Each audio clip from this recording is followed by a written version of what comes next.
आज शेतकऱ्याला साधा शेतीत एक आकडा टाकला तर त्याला चोर ठरवलं जातं आणि ह्यांनी बँकेची भिताड सुद्धा फोडून काढलं त्यांना चोर ठरवलं जात नाही.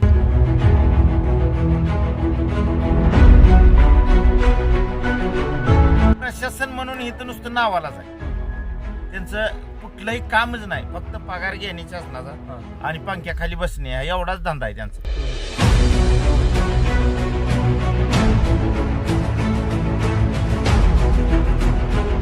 ऊस आहे, वैरण आहे, केळी आहे.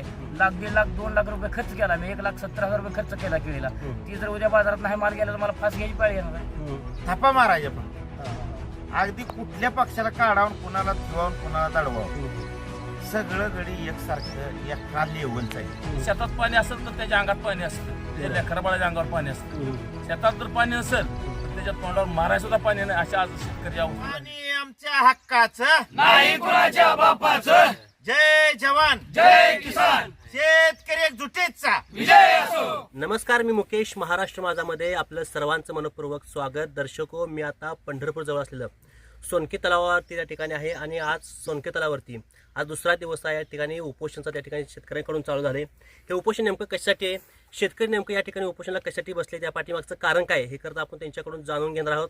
खरं सांगण्यात येतं की या तलावातून शेतकऱ्यांना खाली 8 ते 9 गावांना पाणी पोहोचवतंय आणि त्या माध्यमातून खरं तर 2 पाया सुटल्या आणि शेतकऱ्यांनी या तलावाच्या भरोश्यावरती आपल्या शेतामध्ये पीक पाण्याचं नियोजन केले आणि खरं तर हातातोंडाशी आलेला घास त्यांचा तलावातून पाणी न सोडल्यामुळं हातातोंडाशी आलेला घास त्यांचा जाण्याची शक्यता त्या ठिकाणी शेतकऱ्याकडून दिसते. मोठ्या प्रमाणावर त्या ठिकाणी पशुधन आहे, जनावरांचं मोठ्या प्रमाणात पालन आहे, पण तलावात पाणी असून देखील खाली पाणी प्रश्न सोडत नाही. यामुळे खरं तर अनेक गावातली ग्रामस्थ या ठिकाणी उपोषणाला बसले. खरं तर आपल्यासोबत या संपूर्ण बोलण्यासाठी समाधान पाटील साहेब आहेत. पाटील साहेब, नेमका काय विषय आणि तुम्ही उपोषणाला कशासाठी बसलाय? हा तलाव 59ला देशभक्त बाबुराव बागलांनी बांधला.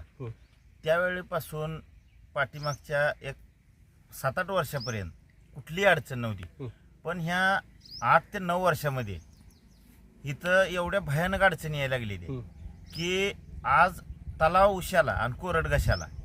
तलाव भरायसाठी आंदोलन, तलाव भरल्यानंतर त्यातनं पाणी खाली पाळी काढायसाठी बी आंदोलनच करायला लागते.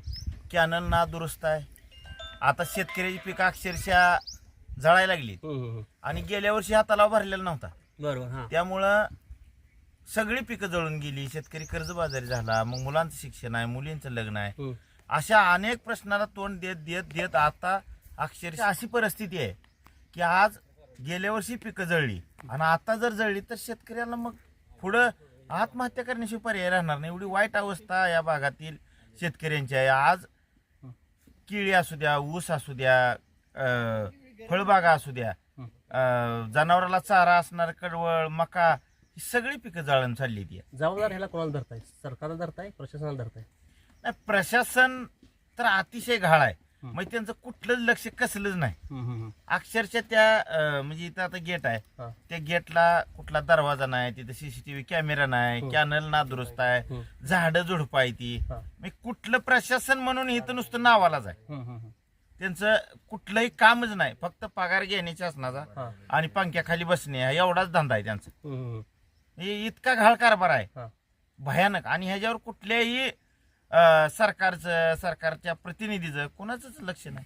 आज दुसरा दिवस आहे तुमचा, कोण अधिकारी आलते का चौकशी? 100 अधिकारी इथं आला नाही. म्हणजे त्यांना कसलं गांभीर्यच नाही. अतिशय वाईट अवस्था या 9 गावाची. सोनक ह्याच्यावर आहे, गादीगाव आहे, पळशी, उपरी, बंडी, शेगाव, वाकरी, शिरडूनचा भाग आहे, कवटळीचा भाग आहे, शेळव्याचा भाग आहे.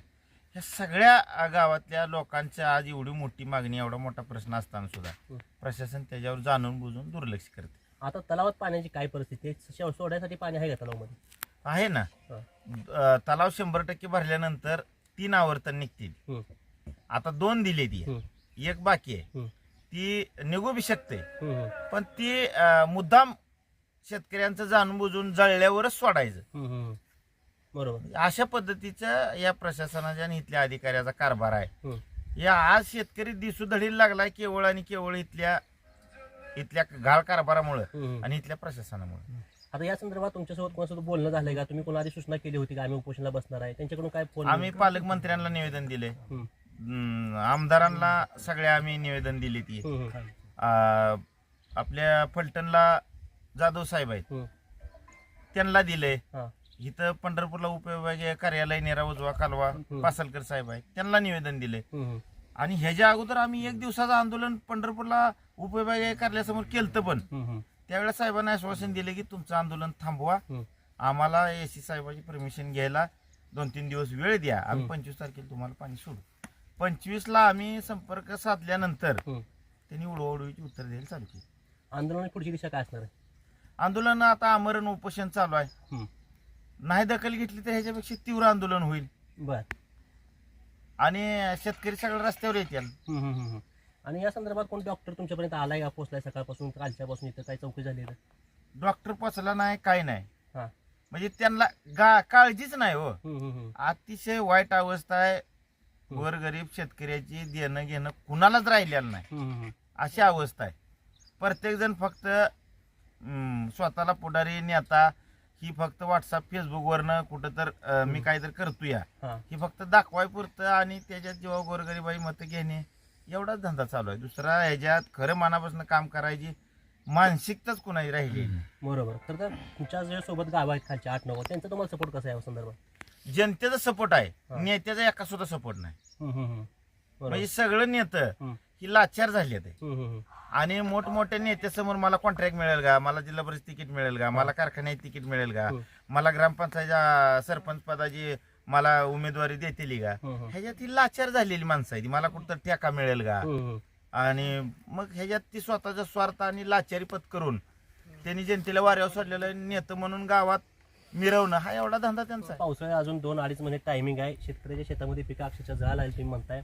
हा प्रश्न तुमच्याच पाण्याचा नाही तरी उजनीचं पाणी असेल. आता तुम्ही त्या पाण्यावर राजकारण होत्या संपूर्ण वाटतंय का ते? 100% पाण्यावर राजकारण नुसत्या थापा मारायच्या. म्हणजे गेल्या वर्षी आमचं जळायला लागलं होतं आणि लोकसभाचं इलेक्शन तोंडावर आलं.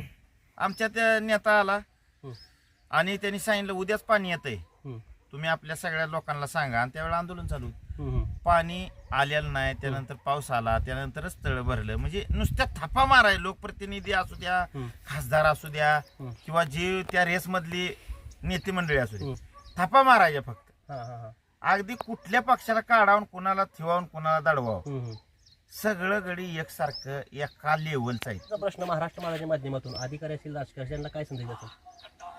या अधिकाऱ्यांनी जर हे असंच कामकाज जर ठेवलं तर अक्षरशः शेतकरी तर दिसून ढेरे लागणारच आहे. पण ह्या अधिकाऱ्यांना जसं ह्या ऑफिसमध्ये लोक घुसून मारतील, कारण ज्यावेळेला स्वतःवर मारायची वेळ येते ना त्यावेळेला माणूस समोरचा विचार करत नाही. बरोबर. म्हणजे एवढी वाईट कायदा सुव्यवस्थेचा प्रश्न निर्माण होईल आणि अधिकारी ह्यांना कसलंच गांभीर्य नाही. बरोबर. खरं तुम्ही मगाशी बोलताना म्हणला की शेतातली पिकं बघू वाटत नाही ती जायला, त्यापेक्षा इथं बसलेलं बरं. काय शेतामध्ये काय अवस्था आहे? शेतामध्ये आमची पिकं पाक आता भरपळून गेली ती, जळायला लागली ती. वैरण चारा नाही गुरांना. तिथं बघण्यापेक्षा इथं मेलेलं बरं नाही का? तिथं बघून मरण्यापेक्षा इथं मरू. पण प्रशासनात दखल घ्यायची का नाही ही त्याने ठरवावं. आमचा जीव घ्यायचा असेल तर घ्या बेंटो, काय अडचण नाही. ह्याच्या आधी कधी उपोषण केलंय का? नाही, पहिली वेळ आहे. बर. काय तब्येत काय म्हणते? तब्येत आता सध्या डोकं दुखायला लागले. इथं साप चुकाट आहेत, रातभर डास चावलेत. पोलीस प्रशासनाला माहित आहे, त्यांना सुद्धा डास चावलेत. बसू नका आम्हाला, चला उठा हितनं दुसरीकडे जाऊ म्हणत होते, पण आम्ही नाही ऐकलं. आमचं हिथं जगणं, तिथं जगायचं हिथं जगू ना, हिथं मरू. काय होईल ती होईल. बर. काय आता शेतात काय? ऊस आहे, वैरण आहे, केळी आहे. 1,00,000-1,00,000-2,00,000 रुपये खर्च केला मी. 1,70,000 रुपये खर्च केला केळीला. ती जर उद्या बाजारात नाही माल गेला तर मला फास घ्यायची पाळी येणार आहे. बरोबर. काय परिस्थिती आहे इकडे आता?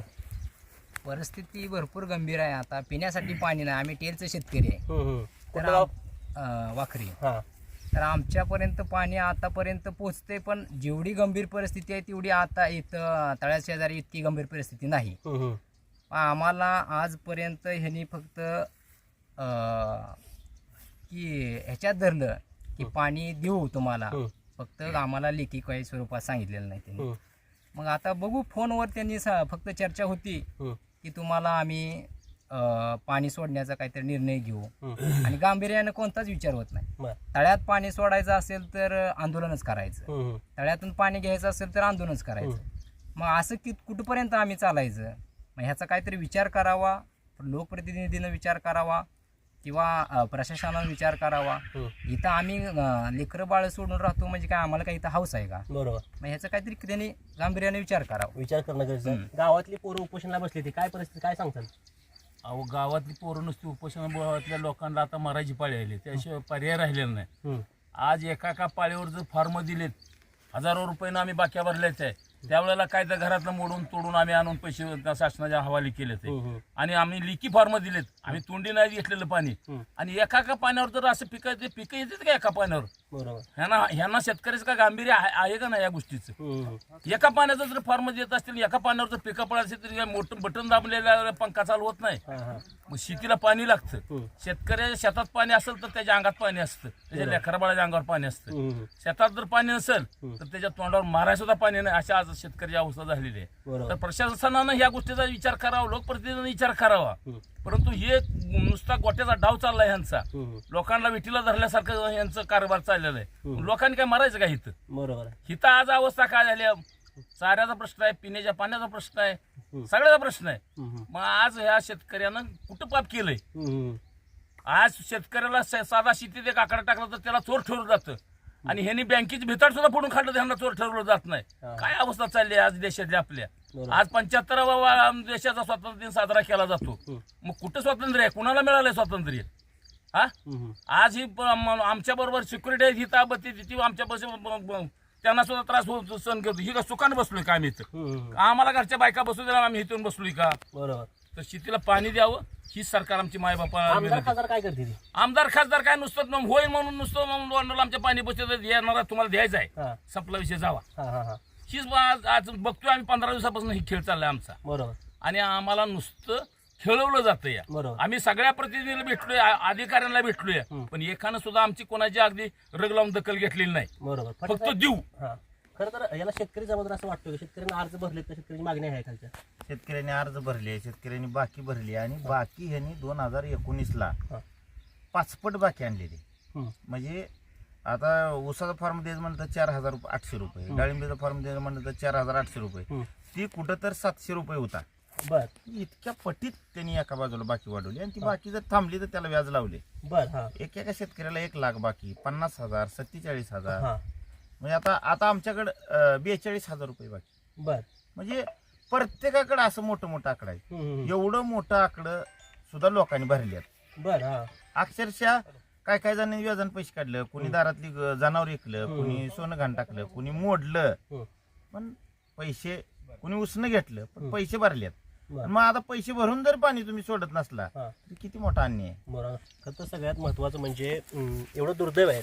दुसरा दिवस आज उपोषणचा, त्या ठिकाणी कोणताही डॉक्टर असेल, प्रतिनिधी असेल किंवा राजकीय नेता कोणता देखील या ठिकाणी पोहोचणं हे खरं तर आपल्या महाराष्ट्राचं सगळ्यात मोठं दुर्दैव म्हणावं लागेल.